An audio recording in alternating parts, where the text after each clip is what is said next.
Student, तो हम लोग अभी क्लास 11 का जो फर्स्ट चैप्टर है some basic concept of chemistry, उसमें जो लॉज ऑफ कॉम्बिनेशन दिए हैं, उसमें जो दूसरा लॉ दिया है लॉ ऑफ मल्टीपल प्रोपोर्शन, इसे स्टडी करेंगे। तो पहले लॉ का स्टेटमेंट देख लेते हैं। If two element chemically combine with each other forming two or more compounds with different composition by mass, then the ratios of masses of two interacting elements in the two compounds are small whole numbers। जब भी हम लोग law का statement read करेंगे, हम लोगों को law में क्या बताया गया है ये समझ में नहीं आएगा। तो उसके लिए हम लोग प्रॉपर जब एग्जाम्पल स्टडी करेंगे तो अच्छे से वो लॉ को समझ सकते हैं। तो एक एग्जाम्पल लेते हैं,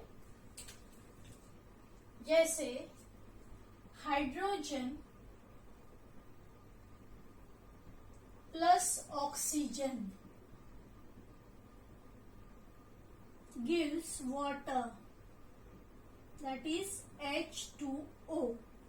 ठीक है, हाइड्रोजन और ऑक्सीजन जब कंबाइन होता है तब वाटर फॉर्म होता है। इसमें वाटर फॉर्मेशन के लिए दो हाइड्रोजन के एटम्स लगे और एक ऑक्सीजन का एटम लगा। तो इसमें हाइड्रोजन का मास कितना यूज हुआ, H2 है, तो एक हाइड्रोजन का एटॉमिक मास 1 ग्राम होता है, तो दो हाइड्रोजन का 2 ग्राम होगा। ठीक है, प्लस ऑक्सीजन, एक ऑक्सीजन है तो एक ऑक्सीजन का एटॉमिक मास 16 ग्राम होता है। ठीक है, तो इस तरह से हाइड्रोजन का जो एटॉमिक मास है वो 2 ग्राम है, ऑक्सीजन का 16 है, और जो वाटर फॉर्म हुआ है उसका एटॉमिक मास नेचुरली 2 + 16 18 ग्राम रहेगा। सेकेंड और एक एग्जांपल लेते हैं, जैसे hydrogen plus oxygen, hydrogen plus oxygen combine होके वाटर भी बनता है। हाइड्रोजन और ऑक्सीजन कंबाइन होके हाइड्रोजन परऑक्साइड भी फॉर्म होता है। हाइड्रोजन परऑक्साइड, और ये हाइड्रोजन परऑक्साइड का फॉर्मूला है H2O2। तो दोनों कंपाउंड में डिफरेंस क्या है? यहाँ जो है हाइड्रोजन का सेम अमाउंट लगता है 2 ग्राम, लेकिन ये जो ऑक्सीजन है, ठीक है, ऑक्सीजन का जैसे यहाँ मॉलिक्यूलर फॉर्मूला है O2, तो एक ऑक्सीजन का एटॉमिक मास जो होता है वो 16 होता है, तो 2 एटम्स का मास होगा 32 ग्राम, और टोटल H2O2 जो है उसका नेचुरली 34 ग्राम होगा। तो यहाँ जो है हम लोगों को जो रेशो निकालना है, हाइड्रोजन का मास जो है वो सेम है, लेकिन ऑक्सीजन का मास जो है वो डिफर कर रहा है। तो जो भी मास कंबाइन हो रहा है ऑक्सीजन का, ठीक है, डिफरेंट जो मास है उनका रेशो निकालेंगे, मतलब 16:32। इसे और सिंप्लीफाई करेंगे तो 1:2, ये एक सिंपल रेशो मिलेगा, और स्मॉल रेशो मिलेगा। यही लॉ में बताया गया है। If two element chemically combine with each other forming 2 or more compounds, hydrogen और ऑक्सीजन कंबाइन होके वाटर भी बन सकता है, हाइड्रोजन और ऑक्सीजन कंबाइन होके हाइड्रोजन परऑक्साइड भी बन सकता है, with different composition by mass. Oxygen का यहाँ जो मास है वो 16 ग्राम है, यहाँ ऑक्सीजन का जो मास है वो 32 ग्राम है, with different composition by mass. Then the ratios of masses of two interacting elements, तो ये जो इंटरैक्ट हो रहा है ऑक्सीजन हाइड्रोजन के साथ, और वो भी डिफरेंट अमाउंट में, यहाँ इसका अमाउंट 16 ग्राम है और यहाँ इसका 32 ग्राम है। एक एलिमेंट का अमाउंट जो है वो सेम रहेगा, जैसे यहाँ 2 ग्राम और यहाँ 2 ग्राम है, ठीक है। तो जिसका अमाउंट डिफर हो रहा है जो एलिमेंट का, तो उसका ही रेशो हम लेंगे, उसके मासेस का हम लोग रेशो लेंगे। Then the ratios of masses of two interacting elements in the two compound are small whole number. और रेशियो कैसा आना चाहिए, स्मॉल होल नंबर। 1:2 आ सकता है, ठीक है, 2:3 आ सकता है, 3:4 आ सकता है, लेकिन एकदम 7:6 या 7:8 इस तरह से बड़ा रेशियो नहीं चलेगा। ओनली एक स्मॉल होल नंबर रेशियो आना चाहिए। तो यहाँ जो वाटर फॉर्म हो रहा है और जो हाइड्रोजन परऑक्साइड हम लोगों को मिल रहा है, जनरली वाटर हम लोगों को पता है कि एक कलरलेस लिक्विड है, और जो हाइड्रोजन परऑक्साइड है ये मेडिकल शॉप में मिल जाएगा, ये एज अ एंटीसेप्टिक भी यूज करते हैं। तो ये भी वाटर की तरह एक कलरलेस लिक्विड ही होता है, लेकिन थोड़ा विस्कस लिक्विड रहेगा। तो हम लोगों को दोनों भी जो है वाटर और हाइड्रोजन परऑक्साइड हम लोगों ने अगर एक दो डिफरेंट बिकर में लिए, तो हम लोगों को दोनों भी लिक्विड सेम ही लगेंगे, ठीक है, क्योंकि कलरलेस है, तो दोनों भी वाटर ही लगेंगे। लेकिन जो हाइड्रोजन परऑक्साइड होता है वो थोड़ा विस्कस लिक्विड होता है। तो यहाँ डिफर क्या कर रहा है कि कितना अमाउंट ऑफ ऑक्सीजन जो है वो कंबाइन हो रहा है हाइड्रोजन के साथ। तो इसके ऊपर बेस हम लोग एक न्यूमेरिकल भी सॉल्व करेंगे, तो हम लोगों का जो कंसेप्ट है वो बहुत अच्छे से क्लियर हो जाएगा। सो पहले ये आप लोग देख लो, फिर हम लोग एक न्यूमेरिकल भी सॉल्व करेंगे।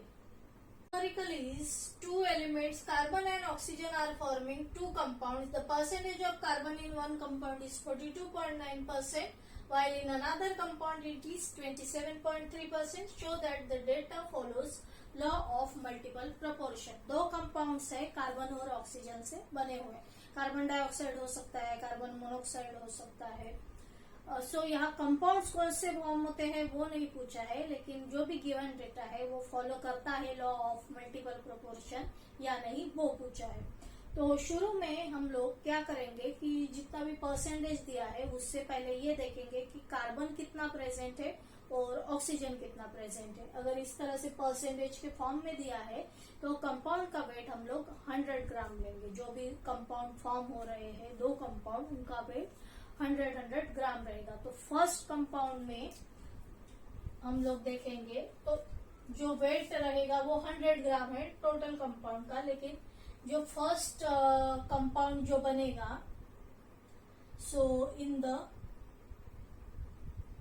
First compound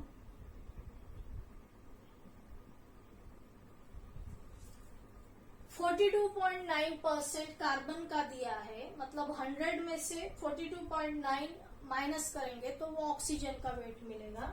so in first compound weight of oxygen, ये इन शॉर्ट लिखा है, weight of oxygen equal to 100 minus 42.9, ठीक है। 100 माइनस 42.9 तो मिलेगा 57.1, ये हो गया ऑक्सीजन का वेट। और सेकेंड कंपाउंड में क्या करेंगे, सेकेंड कंपाउंड यहाँ वेट दिया है 27.3, सो वेट ऑफ ऑक्सीजन कितना होगा, ये कार्बन का है 27.3, सो 100 माइनस 27.3, तो ये करेंगे तो इसका वेट जो है वो आएगा 72.7 ग्राम, ठीक है। तो ये टाइप के एग्जाम्पल में क्या करते हैं कि एक तो ऑक्सीजन का या एक तो कार्बन का वेट जो है वो 1 ग्राम जो है वो फिक्स करना होता है। तो 1 ग्राम ऑक्सीजन के साथ कितना कार्बन रिएक्ट होगा ये हम लोगों को पहले निकालना होता है। तो क्या करेंगे, फिर से इन फर्स्ट कंपाउंड, यहाँ जो है फर्स्ट कंपाउंड में ऑक्सीजन का जो वेट है जैसे 57.1 gram of oxygen reacts with 57.1 gram of oxygen जो है वो रिएक्ट हो रहा है।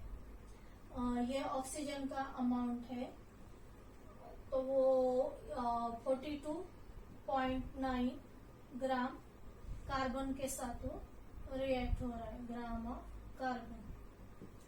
तो हम लोग 1 ग्राम ऑफ ऑक्सीजन कितने कार्बन के साथ रिएक्ट होता है वो निकालेंगे। रिएक्ट्स विथ, तो वो क्रॉस मल्टीप्लाई करके 42.9 अपॉन 57.1, ठीक है। तो ये जब सॉल्व करेंगे तो हम लोगों को आंसर मिलता है 0.75 ग्राम। तो 1 ग्राम ऑक्सीजन के साथ 0.75 ग्राम ऑफ कार्बन रिएक्ट होगा। सेकेंड कंपाउंड में, इन सेकेंड